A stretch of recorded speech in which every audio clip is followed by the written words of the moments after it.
An overlooked fault line in the United States is known as the New Madrid Fault Line. So it is a Midwest or U.S. Midwestern fault line that is articulated across southern Illinois, southeastern Missouri, western Kentucky, northeast Arkansas,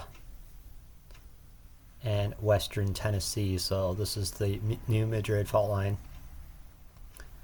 and it's approximately 150 miles long. So if we identify our state and the effective region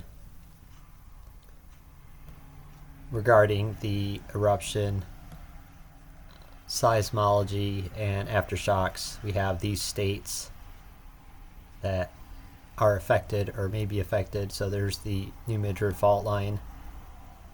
So its source is approximately 150 miles long, and it's not linear. It more or less makes a trapezoidal or even a rectangular articulation, its fault line. So what is interesting about the New Madrid Fault Line is that the subterranean or underground geological structures are more hollow compared to the U.S. Southwest, such as the San Andreas Fault Line in California, which is more solid.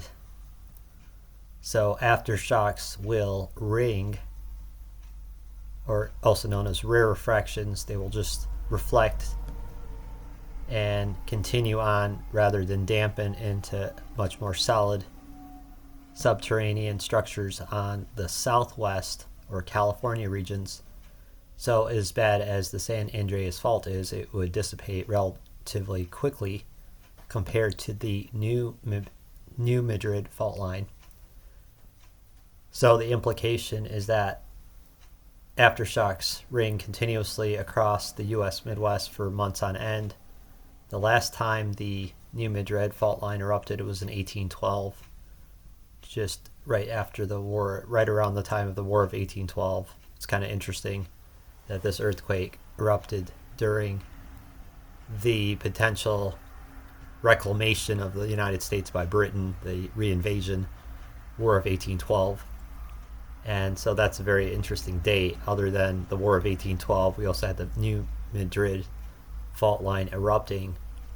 And so core sample aftershock record taken of the New Madrid Fault Line zone recorded that the aftershocks rung continuously for at least 2 to 3 months, so say 90 days, and the approximate seismology wave forms in the crystalline structures yielded a secondary waveform of aftershocks measuring approximately 5.5 on the Richter scale by geophysicists. So that's actually been confirmed and attempted to be disproven, but it could not be disproven. So everybody settles on the 5.5 aftershocks. And then we have a lot of records that were written. Of course, this part of the United States was barely developed, nothing like it is today.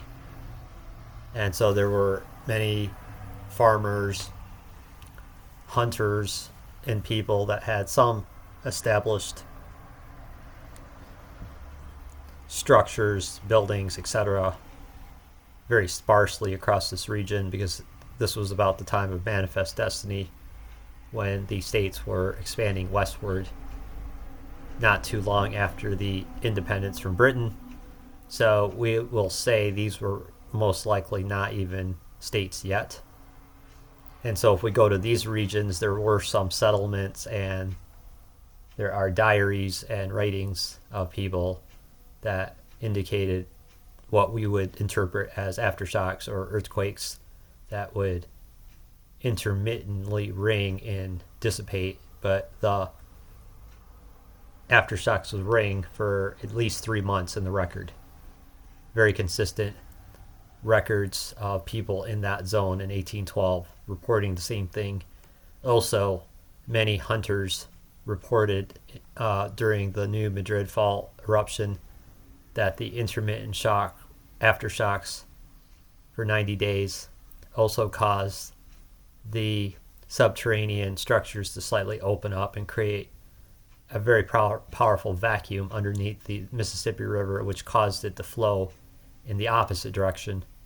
So that is very significant, and we tend to think of a nasty earthquake having a short lifespan with respect to its activity, its seismic activity, but that's assuming all the subterranean structures are very solid and that the energy and the seismic wave distribution is relatively dampened very quickly, but not the case with the New Madrid Fault Line, where the hollow structures permitted reflection of the wave rather than absorption into a solid structure.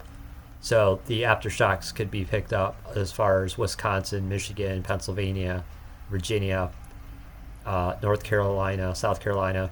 These regions, which were about beginning as states in 1812, and then Texas was still part of Mexico.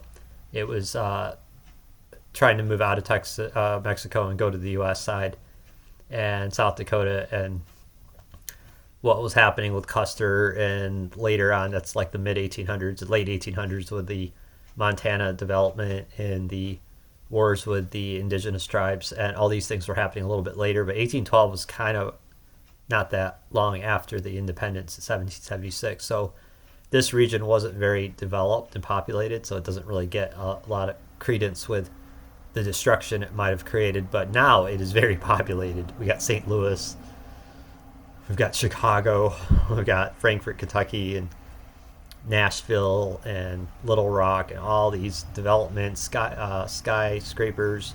So all these Department of Transportations have reinforced their buildings, or a great consideration to reinforce their buildings with pendulum bearings, because they are very aware about the possible eruption. And so survival tips and techniques would it be going outdoors or being away from cities, going into the countryside or the forest, laying flat, avoiding high-rise buildings, near and inside of, and actually buildings in general, because if we have these little aftershocks and maybe houses can hold up to the aftershocks, you also have the compounding foundational failures that may catch up and then cause houses, maybe if not to collapse or cave into the subterranean structures, to have structural failures, and there's perhaps a building code which is within spec, but variations in the age of houses. So maybe roofs would fall apart, and that's kind of nasty if a roof caves in and slams right onto a family. So most likely people learn the hard way if this erupts again, but it's probably just using a practicality in avoiding things falling on oneself. So possibly going outdoors or living in the woods or laying flat on the ground. And if you do have a reinforced basement, probably staying down there if you do. There's no guarantee that you'll get buried alive if your house collapses over the basement. So you might not want to do that. You might want to be outdoors and go to very remote areas, and if possible, lay flat. Now, there isn't too many reports of trees collapsing. I think they're reinforced, but there's no guarantee if the roots are not stable, so trees might even collapse. So it would be a pretty devastating catastrophe if the New Madrid Fault Line did erupt once again, because everybody has their eye on California and the San Andreas and even Mount St. Helens up here in the northwest. And that's a volcano, of course, but it could have a similar after effect, more a volcanic eruption rather than an earthquake eruption. One is terrestrial, and the other is subterrestrial or subterranean. So again, the catastrophe is relative because of the energy involved, whether it's vibration or heat. So, but this has kind of been on the radar a little bit, New Madrid Fault Line, but not as like people forgot about it again. So if there's something to be aware of, perhaps not to suggest being paranoid about every little thing, but if there is an earthquake and it starts in the Midwest, and it doesn't stop, it rings aftershocks. Let's say every 3 hours, boom, another 5.5 on the Richter scale, and then over and over. Some might be very disappointed that this earthquake isn't ending. So, reason being, it's because the Midwest subterranean structures are very hollow, and it's really hard to dissipate that type of seismic shock wave if you have hollow subterranean underground or subterranean structures. And so the estimated time of the next eruption across the geophysics world and the geology world is 200 to 500 years after 1812. So 2012 to say 2312 or something like that, right? So that's the expected time the New Madrid Fault Line will erupt again. So I mean, it could erupt not like today, but it's unknown. So we have 200. We got about 300 years to go, and so somewhere between now and 300 years. So 2324. By then, it should have erupted again between now and 2324.